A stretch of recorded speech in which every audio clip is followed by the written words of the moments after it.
Thank you very much for that kind introduction, Dr. Pama. Fellow women leaders from the different parts of the world, distinguished delegates, and fellow speakers, good afternoon. Thank you, Global Peace Foundation, especially to Dr. Nona Ricofort, whom I couldn't say no, for the opportunity to speak before you. First, let me just inform you that I am no longer the chairperson of the House Committee on Women and Gender Equality, but the House Committee on Foreign Affairs, the 17th Congress. While I may not be in the front seat of policy making for women's rights anymore, let me just say I continue to push for these concerns, but now at a wider platform. I was part of a 6-man Philippine delegation to attend the 37th General Assembly of the ASEAN Interparliamentary Assembly, or AIPA, held in Naypyidaw, Myanmar, from September 29 to October 3, 2016. As the country's delegate to the Women Parliamentarians of AIPA, or WIPA, my resolution on maternity protection was passed. This was the first time in 20 years since a resolution from the Philippine delegation was adopted.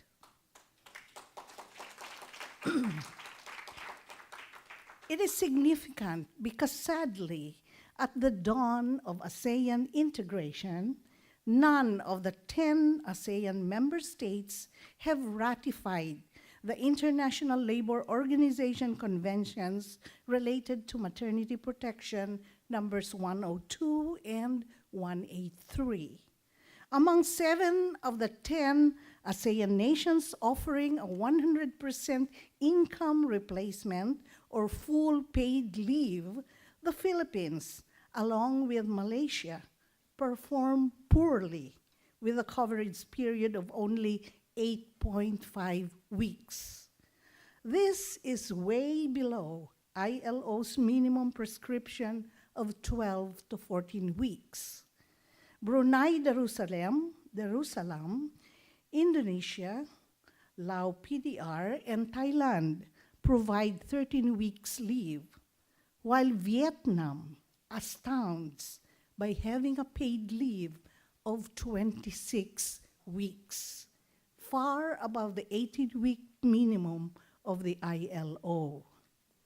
The resolution I defended, entitled Extending the Maternity Benefits of Working Women in ASEAN, which is mainly concerned with the provisions and rights of women to receive health protection, maternity-related benefits, and childcare facilities at work, including paternity benefits, was based on my House Bill 1644, which was taken up in plenary last month.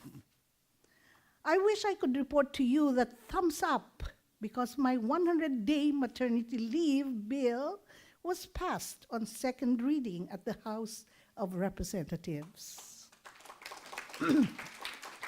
But hold it, that would be fake news. Fact check is, out of a total of 295 legislators, we only have 87 women Solons, which is only about 30%. Is it too much to hope that at least 21% of our male counterparts advocate for women's rights so that we could have a total of 51% voting in favor of the 100-day maternity leave? I say we are still working at it. What is it like to have more of us women at the helm?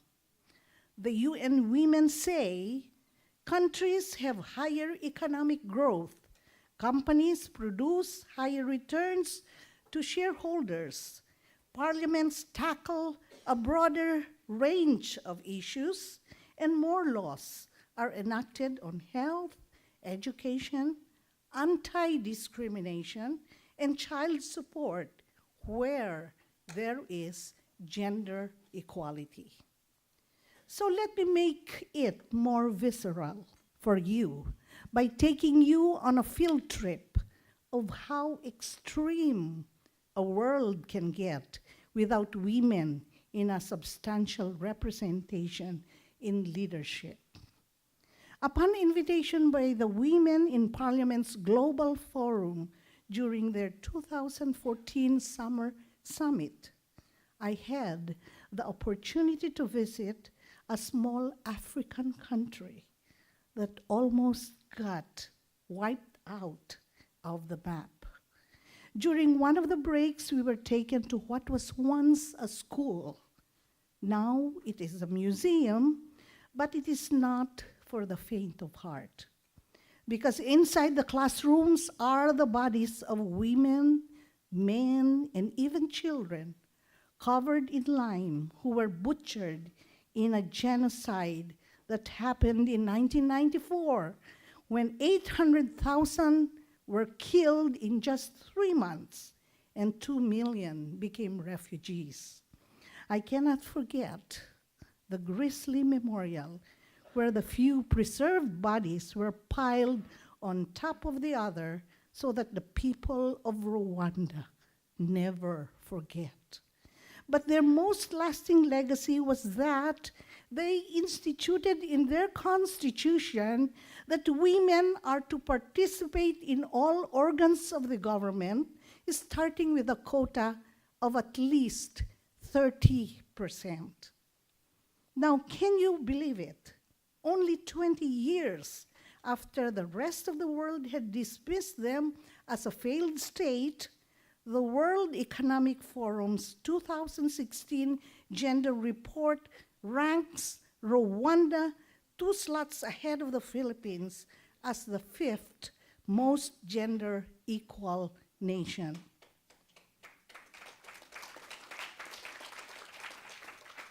It has closed more than 80% of its gender gap and remains the country with the highest share of female parliamentarians in the world, with 64% women legislators. So here is another one for the books. Somebody else paid a visit to one other country 2 years ago that had the oldest university in Southeast Asia. As a matter of course, you expect them to know better, right? But the visitor astutely observed and graciously scolded his hosts. Where are the women? The leaders of the church and academe had only one little girl in the audience, a former street kid who could only summon tears. Pope Francis, during his papal visit in January 2015, told the crowd at the University of Santo Tomas, and I quote, "Women have much to tell us in today's society. Sometimes we are too machistas and we don't allow enough space to women. But women can see things from a different angle to us, with a different eye. Women are able to pose questions we men are unable to understand. So, when the next Pope comes to Manila, please let there be more girls." Yes, let me cite how for 30 years now, women here have been rendered invisible by law. Did you know that if a married couple disagree on consenting to the marriage of their 18 to 21-year-old child, or they disagree on how their joint property shall be used or disposed, or disagree over the legality of their guardianship on the property of their minor children, Take note, by law, what mommy or wifey thinks does not matter. When they disagree, it is the father or the husband's decision that will prevail, as is stated in our family code or Executive Order number 209, which was promulgated in July 1987. Thankfully, my proposal to amend these discriminatory provisions, House Bill 219, is now on its way to second reading. Clearly, liberating our political landscape from machismo will take a dedicated and deliberate movement. Let us take the drug problem here, which is also an international problem.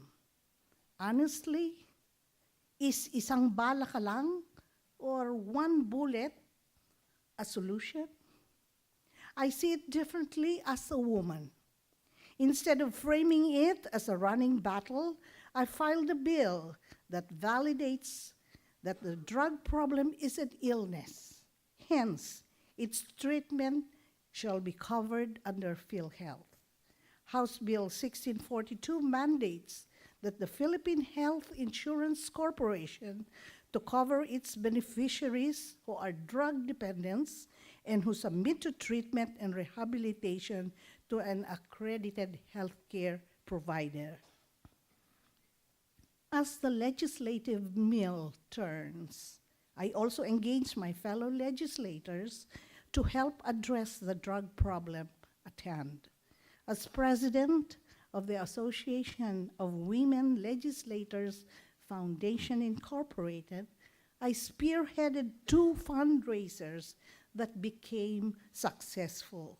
And this coming March 10, we shall be able to turn over equipment that was specified by the DOH, Department of Health, for the recreation and sports facilities of the Mega Drug Abuse Treatment and Rehabilitation Center in Nueva Ecija. That women in this country have the capability and the heart to lead is, to me, beyond question. The National Statistics Coordination Board, in its 2010 report, showed that Filipino women today have higher functional and basic literacy rates, lower unemployment rate, higher happiness index, and higher life expectancy at birth than Filipino men. Idealism, spiritualism, patriotism are the core values that Justice Cecilia Muñoz Palma lived by. Last week, a museum dedicated to her memory was opened at the Quezon City Hall. Journalist Ceres Doyo cites in her recent article in the Philippine Daily Inquirer that Justice Palma topped the bar exams in 1937, became the country's first woman prosecutor, first woman district judge, and first woman in the Supreme Court. I like to think that she was the first of many more faith-powered women yet to come. After the EDSA revolution, she became the first woman in the world assigned to lead the creation of a constitution. She passed away in 2006, but she has telling words for us today, and I quote, "We shall be judged by history, not by what we want to do and cannot, but by what we ought to do and do not." On Monday, March 6, join us during the all-women session at the plenary of the House of Representatives. I hope you're still here to mark our observance of International Women's Day. We should be able to say this is what democracy looks like, not only because we can freely choose our leaders, or freely criticize them, but also because our women are everywhere. Whether it be governance in our barangays and municipalities, administration of justice by our courts, and enforcement by the police, or promulgation of laws in the upper and lower houses in Congress. Women are there, taking their half of the sky, acting as a country balancing force. In closing, may I ask, do we need a transformation for peace based on justice and equality?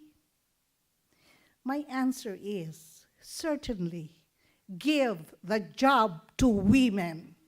Good afternoon.